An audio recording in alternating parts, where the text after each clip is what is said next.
tonight. Amy. Well, yes, you got a real sense of what Graham Taylor meant, not just to the world of football, but also as well to the ordinary fans who went to his matches, some of them who had never even met him. There were 450 people inside the church. Outside, there were many, many more. We've spoken to some of them today. As was often the case with Graham Taylor, applause followed him wherever he went. Thousands who had watched his teams from the terraces today line the streets to pay their respects. Greats from the game he loves so much, and players who had shared his incredible journey. Even the manager who was defeated by Watford last night made an appearance. They were joined by those closest to him, his wife Rita and daughters Joanne and Karen. The congregation heard words written by Sir Elton John, the man who was Taylor's chairman in Watford's remarkable rise from the lower reaches of the Football League. As chairman and manager, we were Batman and Robin. When Batman left to go to Aston Villa, Robin floundered without his mate. He'd done the work of 1,000 men at Watford. They were read by the voice of football, John Motson. He is a legend in this community, in football and in life. I love you, my friend. Thank you for everything.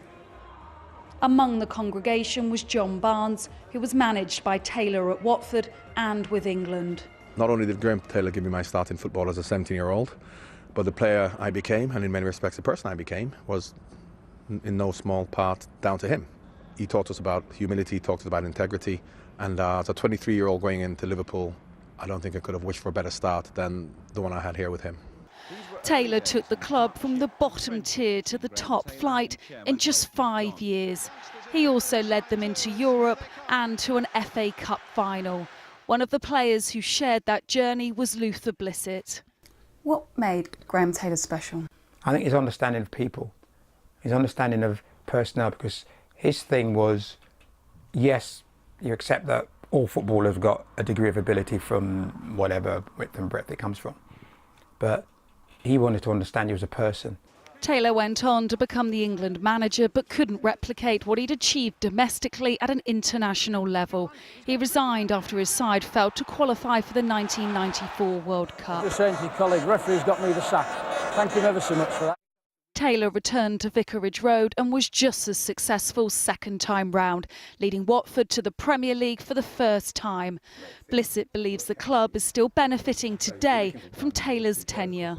I don't think the Watford of today would be that club in the Premier League striving to establish itself as one of the top 10 clubs in the country if it had not been for what Graham Taylor did. Because Graham Taylor put all that sort of the groundwork, he put all the foundations in for that.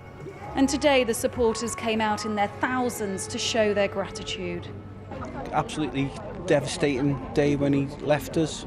I don't mind saying I cried a few tears as well. Don't usually do that, but there you go. I've travelled from the Midlands to come here, and this man here's come from Wales. It just shows you. We give up our time to come down and pay our respects. He was just an amazing man. He was more than just a football manager. The things he did for people outside of football, and he was just the most nicest, genuine man you've ever met. Opposite the church, even the local pub was dressed for the occasion. There was an outpouring of affection for the man who may have been raised in Scunthorpe, but was Watford's favourite son. Well, as I say, he touched many people's lives, and I'm joined by two people who knew him well. David Pleat was a Luton Town manager back in the 80s, back when Luton and Watford were huge teams. He was a fierce rival of Graham Taylor's, but they also, too, were great friends. And I'm also joined by Sarah Priestley, who runs the Watford Museum, but also, too, is a friend of his. And she works at the museum, which has held many different exhibitions dedicated to Watford Football Club. Well, let's start with you, if you will, please. David, you've known him since you were both schoolboys. What was he like? He was a very thoughtful man, dedicated, had strong principles which he never wavered from. And of course, the amazing thing about it, he turned this club around and gave so much pride to so many people over an era, and even longer, of course. Sarah, what did he do for the town of Watford? Well, it's amazing.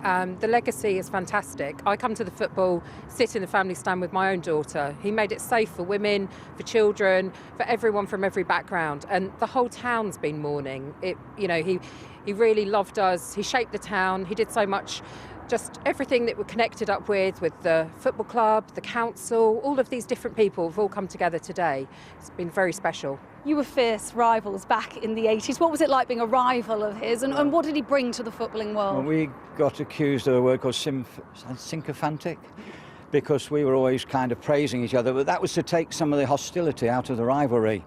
And we were really friendly neighbours as people, but of course the clubs were fierce rivals.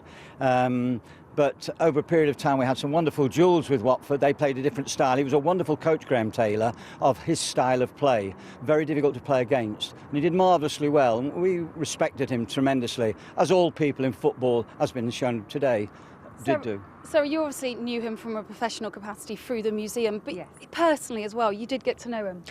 Well, he was just so kind to everyone, and I think that's what's come out is when people were talking, they're remembering those amazing football memories. At the museum, we're surrounded by his success, but it's actually those little kindnesses, the way he treated people, and he made everyone feel special. You know, people that weren't even interested in football.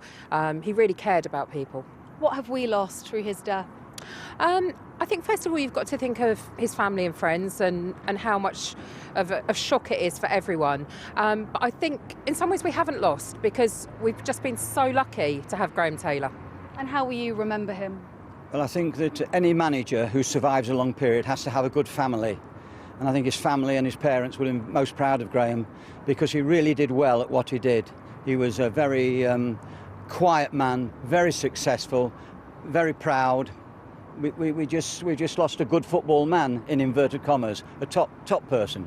David Pleat and Sarah Priestley, thank you very much for your time tonight. Well, as you can gather from that, yes, he touched the footballing world, but it was also people as well who had never even been to a football match who also felt that they knew him too.